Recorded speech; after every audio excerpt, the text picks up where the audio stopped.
Twende tukaangalie ndege hatari zaidi, ndege ambazo zilitengenezwa na mataifa makubwa yenye nguvu duniani kiuchumi pamoja na kijeshi. Mataifa makubwa duniani yenye nguvu kiuchumi siku zote yamekuwa hapo katika biashara kubwa ya utengenezaji wa silaha ngamizi, silaha ambazo zimekuwa ni hatari sana, lakini unaweza ukajiuliza silaha hizo anatengenezewa nani? Silaha zote ambazo zimekuwa zikitengenezwa na mataifa makubwa, pengine iwe China, Marekani, Urusi ama Japani ama Korea Kaskazini, basi usije ukajiuliza silaha hizo anatengenezewa nani? Kwa asilimia kubwa ya silaha ambazo zimekuwa zikitengenezwa na mataifa makubwa zinakuwa zinatengenezwa mahususi kwa ajili ya binadamu na sio wanyama. Unaweza ukafurahi kuna Marekani imepiga hatua sana kijeshi na kushika namba 1 duniani, lakini jiulize kwa nini Marekani anajenga jeshi lake kwa muda mrefu? Anajenga jeshi lake kwa muda mrefu mahususi kwa ajili ya maadui, mahususi kwa ajili ya binadamu. Unapoona Korea Kaskazini anatengeneza makombora makubwa kama Tyopdong, ambao ni makombora yenye mazito na marefu, makombora basi ni kwa ajili ya binadamu. Twende leo tukazungumze, tukaangazie baadhi ya ndege hatari zaidi zenye uwezo wa kubeba makombora ya nyuklia ama makombora ya atomiki ambazo zimekuwa zikitengenezwa na mataifa makubwa kwa upande wa Marekani na Urusi. Ndege ambayo imevunja rekodi kwa muda mrefu sasa, ambayo ndege hiyo imeonekana kuwa ni ndege hatari, ilitengenezwa miaka katika vita vya baridi mwaka 1970 kuelekea mwaka 1980 na ikaendelea kuboreshwa mwaka 1990 na miaka ya 2000. Ndege kubwa ya zamani ya kivita ilikuwa na uwezo kukimbia umbali wa muda mrefu zaidi, ilikuwa inamilikiwa na taifa la Urusi. Kuna ambao wamejaribu kupotosha na kudai kwamba Marekani ndio taifa la kwanza kujiingiza katika biashara ya utengenezaji wa ndege hatari za kivita, lakini naomba kukuambia kwamba Marekani sio taifa la kwanza kujiingiza katika utengenezaji wa ndege hatari za kivita. Taifa la kwanza lilikuwa ni Ujerumani kipindi cha uongozi wa mtaalamu bwana Adolf Hitler, na baadaye Marekani na Uingereza wakashirikiana na kuanza kuunda silaha ngamizi ikiwa makombora ya nyuklia kwa mwaka 1935. Mwaka 1938 programu ya kwanza kutengeneza makombora ya nyuklia kama ile iliyopigwa Japan katika miji mikuu muhimu, nazungumzia Hiroshima na Nagasaki. Utengenezaji wake ulianza mwaka 1935 na 38 ukawa umekamilika, na mwaka 1945 makombora ya atomi yalitumika kama kufanyia majaribio katika mji mkuu wa Japan, katika miji mikuu ya Japani kuna kama Nagasaki na Hiroshima. Makombora ya nyuklia yaliyopigwa mwaka 1945 yalipigwa sababu kubwa muhimu. Ya kwanza ilikuwa ni kuzuia vita vya pili vya dunia visiendelee, lakini ya pili Marekani haikuwajibu kufanya majaribio kama kuona kiasi gani makombora yake mawili yana nguvu na kiasi gani makombora hayo yanaweza kufaa katika kupigana vita vyote vile vikuu hapa duniani.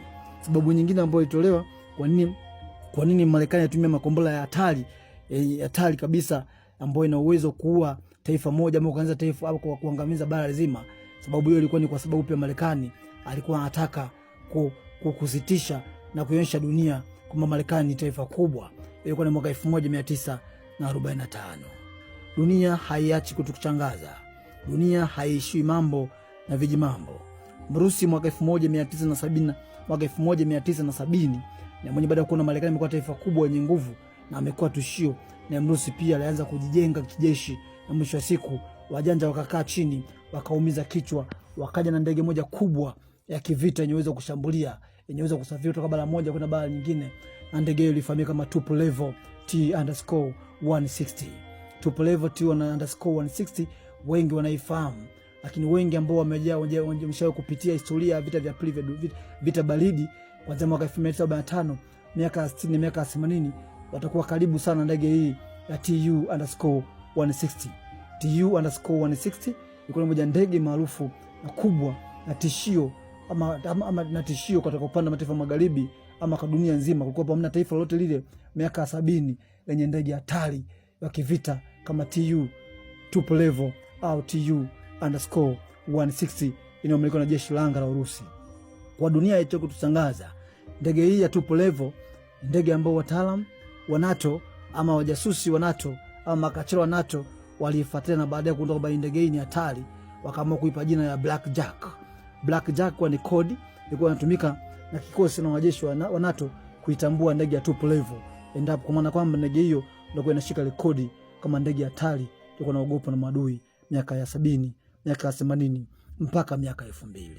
Ndege ya top level ina speed ya supersonic, kwa maana ina uwezo kukimbia umbali mrefu zaidi kwa masaa machache sana, ama kwa dakika chache sana inaweza kukimbia umbali mrefu, inaweza kuzunguka Afrika nzima kwa muda mfupi sana, inaweza kushambulia mataifa zaidi ya 15 ndani ya masaa 24, ndani ya masaa 10 tu pekee yake inaweza kushambulia mataifa yasiyopungua 10 mpaka 15. Hiyo ni top level. Ndege hatari ambayo Marekani ilimuumiza kichwa sana, ndege hatari ambayo ni mataifa mengi kwa kipindi cha vita baridi waliogopa Urusi kwa sababu ya ndege ya top level. Ndege hiyo ina uwezo, ni moja ya ndege ambayo inashika rekodi kubwa ya kuwa nzito. Ni ndege nzito ambayo pia ina uwezo wa kubeba makombora ya nyuklia ama makombora ya atomi, ama ina uwezo pia kubeba makombora la aina yote lile ambayo inaweza kuwa ni kombora angamizi. Ndege hiyo ya top level pia ilizalishwa ama iliundwa na kampuni kama Kazan Production Association, kampuni ambayo inajulikana jeshi la Urusi. Hii ni kampuni ya muda mrefu sana ambayo mpaka sasa hivi iko katika taifa la Urusi ambao wanaitumia mpaka sasa hivi. Lakini ndege ya top level ilianza rasmi kazi zake, ilianza kuruka angani na kulitawala anga na kuwa tishio kwa maadui tarehe 18 mwezi wa 12 mwaka 1981. Ndio ndege ya top level rasmi ilianza kufanya kazi zake na kuanza kufanya mazoezi na kuwa tishio kwa dunia. Ndege hiyo imetengenezwa mwaka 1984 pia, lakini ndege hiyo imetengenezwa mwaka 1992, ndege hiyo imetengenezwa mwaka 2000, ndege hiyo imetengenezwa mwaka 2002, ndege hiyo pia imetengenezwa mwaka 2017, na mpaka sasa hivi taifa la Urusi lina ndege za aina hiyo ya top level _160 zisizopungua 36. Nikujuza kitu kidogo ambacho wengi wanahitaji kukifahamu katika historia ya ndege hiyo. Kipindi ndege hiyo itengenezwa na Umoja wa Kisovieti, ama wataalamu na wasomi wengi wanatambua kama USSR. USSR itakumbukwa ilisambaratika mwaka 1980 na ilisambaratika rasmi mwaka 1990, kipindi ambapo taifa la Urusi kunaongozwa na mtu mmoja anafahamika kama Boris Yeltsin. Boris Yeltsin ndio rais wa mwisho kabisa kutangaza kwamba kuanzia sasa taifa la Urusi sio taifa la Kisovieti tena, bali taifa la kibepari. Na bwana Boris Yeltsin anatambulika kama ni mmoja wa vibaraka wakubwa wa taifa la Marekani na ana mchango mkubwa katika usambaratishaji wa Umoja wa Kisovieti ama USSR mwaka 1990. Japo kuanguka kwake kuna viongozi wengi ambao walichangia kuanguka kwa Umoja wa Kisovieti, lakini tutamkumbuka pia Nikita Khrushchev, tutamkumbuka mtaalamu pia Mikhail Gorbachev.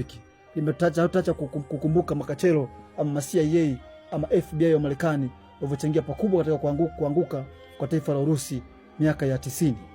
Ndege hiyo pia zilikuwa nyingi sana, lakini ndege nyingi na top level zilikuwa zimehifadhiwa huko Ukraine na wala sio Moscow. Ukraine ilikuwa na ndege nyingi ya top level, sababu tukumbuka Ukraine ilikuwa ni sehemu moja hapo pia ya USSR miaka ya 80, miaka ya 70 huko. Kwa ndege nyingi zibaki huko Ukraine. Kwa mwaka 1999 baadaye taifa la Urusi lililazimisha taifa la Ukraine kuzirejesha baadhi ya ndege ambazo zilikuwa zimebaki katika kambi ya jeshi huko Ukraine. Na ndege ambazo zilirudishwa Urusi mmoja wapo ya top level Tu-160, ndege hatari zaidi kivita duniani. Hivyo katika ndege zilizopungua 50 ambazo zilikuwa zimebaki Ukraine, basi ndege 16 pekee zilifanikiwa kurejeshwa na taifa la Urusi, isipokuwa ndege zilizobaki zilibaki katika taifa la Ukraine. Ndio maana ndipo Urusi kaamua sasa kuzijenga upya na kuunda upya ndege ya top level ili ziwe nazo nyingi zaidi, tayari kujiandaa na vita vyote vile ambavyo vingetokea miaka ya karibuni. Taifa la Urusi kwa maana hiyo kwamba kuanzia mwaka 1990, mwaka 2002, mwaka 2008, mwaka 2017 mpaka hapo taifa la Urusi kwa namiliki ndege hatari ya top level _160 36. Lakini pia ndege hiyo ina uzito wa tani 275 mpaka kuelekea tani 278. Ndege ya top level pia ikiwa haina kitu chochote kile, haijabeba kombora lolote ile, basi na tani ya 110. Lakini ndege ya top level ina uwezo kukimbia kilomita 2000 mpaka 2511 mpaka kilomita 3000 kwa risali moja. Kwa maana inaweza kukimbia ndani ya muda mchache sana, ndani ya muda masaa 12 au ndani ya muda masaa 10 ndege ya top level inakuwa tayari imekwisha zunguka bara Afrika zima ndani ya masaa 12 ama ndani ya masaa 24, inakuwa na uwezo wa kuzunguka bara Afrika zima kwa muda masasi kwa muda masaa usipungua 10 ama sasa usipungua 12 kwa muda. Inaweza kazunguka mara 3 kwenda kurudi kutoka maana kutoka Afrika Kusini kuelekea Cairo, kutoka Cairo kuelekea Afrika Kusini, kutoka Afrika Kusini kuelekea Cairo. Inaweza kaenda safari hizo kwa muda mara 7 ama mara 8. Ndege ya top level jinsi ilivyo hatari. Ndege ya top level pia iko na uwezo kwa wakati huo wa kushambulia taifa moja, kwamba endapo adui endapo kutokana na vita, basi top level iko na uwezo kushambulia kutumia masaa 10 pekee ama 7 kushambulia taifa zima. Kwa mfano Tanzania inaweza kushambulia kwa muda masaa 3 ama 4, tayari inakuwa imeshashambulia maeneo muhimu zaidi, na tayari Tanzania inakuwa iko hoi bin tabani ama adui anakuwa bihoni bin tabani. Ndege ya top level ikawa imeingia kwenye rekodi kuwa ni moja ya ndege hatari na ndege tishio yenye nguvu zaidi duniani, ambayo ilikuwa inamilikiwa na taifa la Urusi, ambayo ilitengenezwa miaka ya 74, miaka ya 80 ikaanza kufanya kazi, lakini mpaka miaka ya 2002, 2008, 2017 bado ndege ya top level ilikuwa tayari imetengenezwa na inaboreshwa zaidi. Mara mwisho ndege ya top level imeonekana huko kwa taifa la Venezuela mwaka 2019. Utakumbuka taifa la Venezuela ni mshirika mkubwa sana taifa la Urusi kwa muda mrefu sana. Venezuela imekuwa mshirika mkubwa na imekuwa mfanya biashara nyingi, na imekuwa ikibadilishana taarifa za kitelejensia ama taarifa za kiusalama kati ya Venezuela na Urusi kwa muda wa miaka mingi sasa. Na hata hivyo ndege moja aina ya top level ilionekana huko Venezuela ikienda kumsaidia mtaalamu ambaye amekataa kuondoka madarakani mpaka sasa hivi. Ndege hiyo ya top level imemsumbua sana Marekani, na Marekani imeumiza kichwa sana kuhakikisha kwamba ni ndege gani ambayo inaweza kutengeneza ikaenda sambamba na top level. Marekani kaumiza kichwa, mwisho wa siku na Marekani wakafanikiwa kuja na ndege nyingine kubwa yenye nguvu ambayo kani tishio kuzidi top level. Ndege hiyo ambayo Marekani kuja nayo kama B2 ni moja ya ndege hatari zaidi ambayo Marekani amekuwa akijivunia mpaka sasa hivi. Kwa maana kwamba katika rekodi za dunia hamna taifa lolote duniani ambayo ina ndege kama B2 mpaka sasa hivi tunavyoongea. B2 ni ndege ambayo ina uwezo wa kuona mbali. Inaweza kaa umbali wa kilomita 300 ama kilomita 200 angani, lakini pia ikawa na uwezo wa kupiga picha panya, au uwezo wa kupiga picha plate number ya pikipiki ama plate number ya bajaji. Inaweza kuona mbali kazoom, inaweza kuzoom hata sisimizi ambao wamejificha vichakani. Ndege ya B2 inaweza kuzoom. Ni ndege hatari ambayo haina uwezo kukamatwa na rada yoyote ile. Hakuna satellite yote adui yenye uwezo wa kuiona ndege ya top level. Ndege ambayo inaweza kaingia katika taifa lolote lile kimya kimya pasipo kutoa sauti. Na ina uwezo wa kutoa sauti, pia ina uwezo pia isitoe sauti. Ndege ambayo adui wanayogopa. Kwa kama inaweza kaingia katika taifa lako kisilisili, na taifa lako lisijue ndege hiyo imeingia saa ngapi, na ikapiga picha na ikachukua taarifa zote na ikafanikiwa kuondoka nazo. Hiyo ndege aina top level. Tukiwa tumelala wenzetu wanafanya kazi. Tukiwa tunacheka wenzetu wanafanya kazi. Tukiwa tunaimba wenzetu wanafanya kazi. Tukiwa tunafanya siasa au uchwara wenzetu wanafanya kazi. Wazungu warali kila siku wanahakisha wanakuja na kitu kipya. Kila siku wazungu wanafanya kazi ya kuishangaza dunia, na wanashangaza mpaka tunachoka. Lakini Marekani na yeye pia amekuwa harari kwa muda mrefu sana. Ndio maana anakuja na vitu ambavyo mpaka dunia inashangaa. B2 ndio imechukua nafasi ya top level na umiliki na Mrusi. B2 ina uwezo tu mkubwa na ina sifa nyingi ambazo zinaizidi top level ya Mrusi, ambao mpaka mwaka 2000 mpaka mwaka 2003 basi Tu-160 ndege ya Mrusi iko ni moja ya ndege hatari na yenye nguvu kuliko ndege yote duniani. Ilikuwa inavunja rekodi. Mpaka sasa hivi top level inakuwa na rekodi ambayo ina rekodi ya kuwa na uwezo wa usafiri kilomita 2511 mpaka kilomita 2600 kwa lisali moja. Rekodi hiyo haijavunjwa na ndege yote ile. Hata Marekani bado hajavunja. Lakini tunajua Marekani taifa la kutushangaza, muda si mrefu kutushangaza. Ndege nyingine ambayo ni Marekani alijivunia nayo ambayo ni hatari zaidi, ambayo inamilikiwa na mataifa mawili tu duniani, kwa maana kama Marekani na Israel, inafahamika kama F-35 Freedom Fighter 35. Moja ya ndege hatari zaidi ambayo inagharimu kiasi cha dola za Kimarekani bilioni 344 ama bilioni 344. Lakini pia kwa maana kwamba kama unataka kuinunua ndege hiyo itakubidi utoe bilioni 344 au utoe dola. Utaka kununua ndege kama ndege ilivyo, maana Marekani anaweza kukuuzia ndege kama ndege ukachukua program ukatumia kwako, au Marekani anaweza kukuuzia ndege na program ya ndege husika. Maana kwamba Ukitaka kununua ndege ya B2 basi nitakuwa uandae uwe na dola za Kimarekani milioni 900 ama bilioni 2 taslim. Ndege ya tuple level gharama zake zote, ndege ya B2 kuitengeneza mpaka ikamilike, basi itakuhitaji uwe na trilioni 1300 ama trilioni 1500 ndio unaweza kutengeneza ndege ya B2. Ndege ya B2 ni ndege hatari na yenye sifa za kipekee. Na ndege hii Marekani mpaka sasa hivi anazo nyingi sana, lakini ndege hizi zinahifadhiwa sehemu moja ambayo ni maalum, ambayo ni special kwa ajili ya kuhifadhi ndege ya B2. Katika sehemu hiyo kuna viyoyozi. Ndege ya B2 inahifadhiwa sehemu ambayo kuna viyoyozi. Kwa maana kwamba katika sehemu kubwa katika hilo godown ambazo zinakaa B2 ni godown ambayo lina ukubwa sasa na uwanja wa mpira kimoja ama viwili. Na hata godown ambayo lenye ukubwa sana uwanja wa mpira kiwanja kimoja ama viwili, basi humo zinahifadhiwa ndege 2 tu. Na Marekani kumbuka ana B2 zaidi ya 50 mpaka sasa hivi kulingana na taarifa za siri ama taarifa za kiintelijensia za taifa la Marekani. Anazo zaidi ya 50 ambazo amezihifadhi hizo B2. Sasa zinahifadhiwa katika eneo lenye ukubwa wa uwanja mmoja viwili, zinakaa B2 mbili na viyoyozi vya hali ya juu. Hazikai kizembezembe kwa maana ndege special, ambapo dunia kwa mwaka 2018 mpaka mwaka 2019 imelalamikia sana Marekani kwamba kwa nini natumia kiasi kikubwa cha pesa kutengeneza ndege ya B2. Kwa nini nafanya hivyo? Kwani kuna shughuli nyingi tu ambazo pesa hizo zingeelekezwa kwenda kufanya. Ndege nyingine ambayo ni hatari zaidi kwa jana B2 ambayo Marekani inaitumia, ambayo inaogopwa na maadui, isiyo nyingine ni Freedom Fighter 35. Freedom Fighter 35 yenyewe imetoka miaka ya 80 na miaka ya 2006. Miaka 87 ilikuwa ni B2, kini mwaka 2006, mwaka 2002, mwaka 2006 ikaja na ndege nyingine ambayo ni bora zaidi, ambayo ni F35, ambayo hiyo inamilikiwa na mataifa mawili duniani, kwa maana kwamba taifa la Israel na taifa la Marekani. Ndugu yangu, unataka kununua ndege hiyo si mchezo.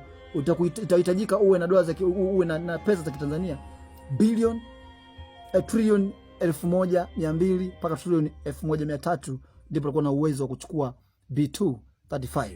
Lakini utaka kununua ndege kama ndege utahitajika uwe na dola za Kimarekani milioni 800 mpaka milioni 900.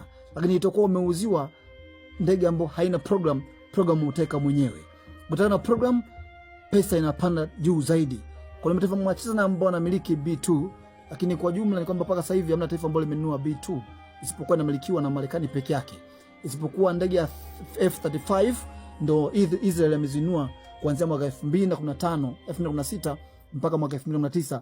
Israel amenunua ndege ya F35 zisizopungua 35 na amezitumia katika kushambulia huko nchini Syria, na ametumia katika kushambulia baadhi huko Gaza, na zimetumika pia katika maeneo mbalimbali katika kupiga picha na kuchukua taarifa za kiupelelezi.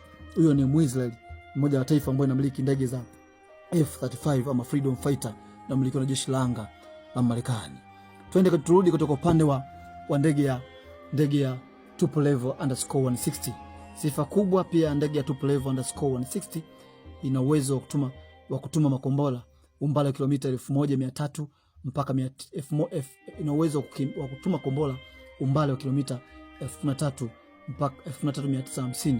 Lakini pia ukiachilia mbali spidi kamili ya top level Tu-160, spidi yake ni inaweza kukimbia kilomita 2200 kwa lisali moja. Japo zipo ambazo zinaweza kukimbia kilomita 2511 kwa lisali moja. Na ndege hizo ambazo zimemuumiza kichwa sana Marekani, mpaka mwisho siku Marekani akaamua kuja na ndege zake mpya za kisasa zaidi, ambao ni ndege hatari mpaka sasa, ambazo zinatishia, ambazo zinaogopwa na maadui.